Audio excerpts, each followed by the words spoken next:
दोन बेडक असतात आणि ते भरलेल्या दुधाच्या पातेल्यात पडतात आणि ते दोघं म्हणतात की आता बाहेर निघणं अशक्य. त्यातला एक जण बोलतो की माझ्यानं तर नाही जमणार आता. ते दोघं पण खूप तुटून गेलेले असतात. त्या दोघांना काहीही कळत नाही. 1 मिनिट होतो, 2 मिनिट होतं, 1 तास होऊन जातो, 2 तास होऊन जातो. ते दोघं पण खूप तुटून गेलेले असतात. मग त्यातला एक जण तर म्हणतो की आता माझ्यानं तर काही प्रयत्न करणं जमणार नाही. आता मला तर अशी कोणतीही आशा वाटत नाही की हे संकट आपण पार करेल.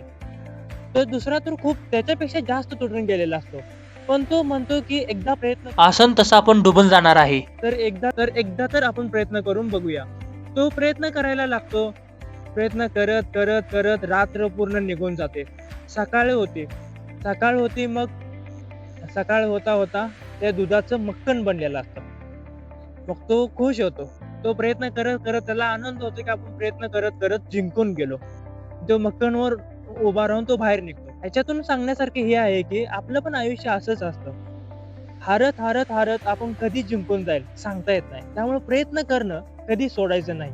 कोणतीही परिस्थिती कशीही असू द्या, एक प्रयत्न तुम्हाला विजयापर्यंत पोहोचवू शकतो. त्यामुळे जीवनामध्ये कधीही तुटून जाऊ नका. आयुष्यात लढत राहा, लढत राहा.